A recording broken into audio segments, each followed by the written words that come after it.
Ashamar kafuune daawwattoota dhaggeeffattoota sagalee Ameerikaa qophiin keenya ispoortii har'aa Berliin maaraatoon irratti xiyyeeffata. Akkuma beekamu Berliin maaraatoon irratti atileetonni Itoophiyaa seenaa addaa hojjetaniiru. Keessumaa atileet Tigist Asaffaa reekoordii bakkichaa fi akkasumas immoo reekoordii addunyaa fooyyessuudhaan injifachuu dandeessetti. Sa'aatii kanaan dura atileetii Keeniyaatiin waggaa arfan har'aa sa'a 2 fi daqiiqaa 14 fi sekondii 4 qabamee ture. Sa'a 2 fi daqiiqaa 11 fi sekondii 53 fooyyessuudhaan seenaa addaa hojjetetti atileet Tigist Asaffaa. Egaa turmaata sagalee Ameerikaa wajjin taasisirratti gammachuutti dhaga'ame akkasumas immoo bu'aa bahii ishiin dabarsitee nu wajjin turtii dhufaa tura. Arra waaqayyoof galanni haa ta'u dorgommii har'aatiin baay'ee gammadeera. Riikardii cabsuu kootiifis baay'ee gammadeera. Yeroo hunda hojii cimaan hojjedhe. Sa'aatii kana eegdee turte? Dhugaa dubbachuuf sa'aatii kana eegne garuu riikardii akka cabsu karooran qabayyuudha. Akka cabsus immoo abdii guddaan qabayyuudha. Garuu dhugaa dubbachuuf sa'aatii kana eegne baay'een gammadeera. Karoorri kee gara fuulduraa maali? Karaa booda. Karoorri kiyya gara fuulduraa waaqa wajjin fuuldura keenya Oloompikiin jira. Isarratti hirmaadhee biyya kootiif maatii kootiif ofiif qabxii guddaa fiduun barbaada. Karoorri kiyya ammaaf kan qabees. Egaa akkuma beekamu dorgommiin Olompikii Paaris ji'a 8 booda Paarisitti dorgomama. Sana dura dorgommii meeqa fiigda? I think dorgommii tokkoon qaba jedheetiin yaada innis Londonii. Because last year missing godeen ture lukni kiyya na dhukkube barana garuu achirratti fiiguun barbaada. London booda immoo gara waaqa wajjin gara Paarisiin deema jedheetiin yaada. Dorgommii dhiirota gidduutti taasifameen atileetiin lammii Keeniyaa Eliud Kipchoge dorgommii maaraatoonii Berliin kana yeroo 5ffaa mo'achuudhaan seenaa addaa hojjeteera. Kanaafis badhaasa addaa kennameeraa fi akkuma beekamu reekoordiin addunyaas asuma Berliinitti maqaa isaatiin galmaa'uunsaa kan beekamudha. Dorgommii kaleessa dorgommii kanarratti atileetonni Itoophiyaa akkasumas atileetonni biroo kanarratti hirmaatanidha. Keessumaa dorgommii kanarratti atileetiin lammii Itoophiyaa atileet Taaddasee Kaasaayee dorgommii kana sadaffaa bahuudhaan yeroo jalqabaatiin maaraatoonitti hirmaachuudhaan qabxii kana galmeessuusaatti gammaduu isaas sagalee Ameerikaa wajjin turtii taasisirratti dubbatee jira. Ani baay'een gammadee dorgommichis bareeda ture. Baay'ee hojjechaa waan tureef dorgommii kana baay'ee itti qophaa'eera. Yeroo xiqqaa ta'e ji'a lamaan sirriitti itti yaadee dorgommii kana kaachuu qaba kayyoo. Yoo baay'ate darajaas hin taane bakka sa'aatii gaarii kaachuu waan guddaa yaalaa ture.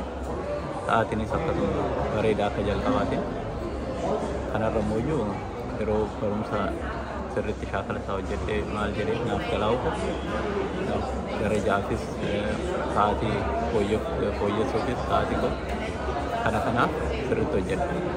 Egaa kun beekamu ati fiigicha gufachiisaa irraa kan dhufte hin ulfaatu fiigicha gabaabaarra dhufaniis maaraatoonii fiiguun. In ulfaata gufachiisnis salphaa miti. Gufachiisnis baay'ee ulfaata.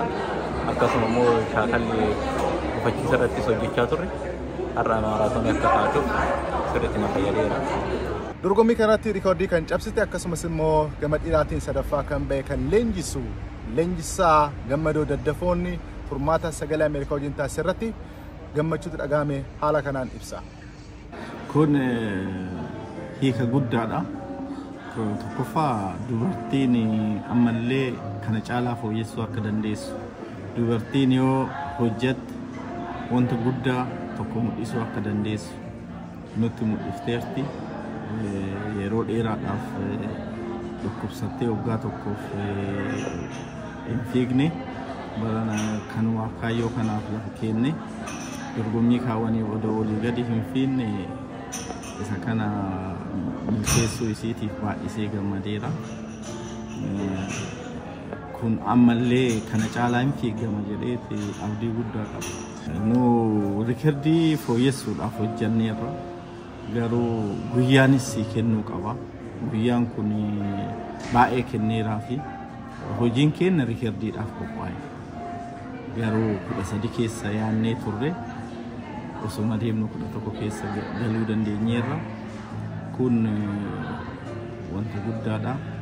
baay'isee nu gammachiise. Akka leenjisa tokkotti Tigistiin akkamitti ibsita? Tigisti atleetii cimtuudha. Atleetii baay'ee cimtuudha. Tigisti ganaa kana caalaan fiiddi jedhee abdii guddaa qaba. Akkuma beekamu atis leenjisaa atleet Amaanee Bariisoo shaampiyoonaa kisii addunyaa irratti warqee Itoophiyaadhaaf kan argamsiistedha. Vaalenshaattis kanaan dura riikardii fooyyessuudhaaf qarqara geessee kan deebite Amaaneen haaluma waliigalaa garee keetii akkaataa hojimaata keessanii mee nutti naaf ibsi. Tokkoffaan maalidha hojii baay'ee hojjenna. Fuulleffannaa hojii keenyaatiif kennina. Hojii kamiin caalaayyuu. Vaalenshaatti riikardii san dhabuun keenyaaf baay'ee na aarsee ture. Har'a immoo yoo riikardii kana argadhu baay'isee gammadee reelii gammachuu guddatu natti dhaga'amee. Kanaafuu tanaan dura riikardiin dubartootaan gara Itoophiyaa dhufee hin beeku.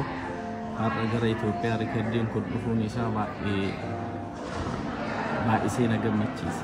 Maaraatooniin Berliin erga hundeeffamee waggaa 49dha. Hundeeffama isaa waggaa 49 keessatti riikoordiiwwan garaagaraa kan fooyya'amanidha. Keessumaa atileetota Itoophiyaa Hailee Gabrasillaasee dabalatee akkasumas atileetonni Keeniyaa Kipchoogee dabalatee fooyyessuudhaan kan beekamudha.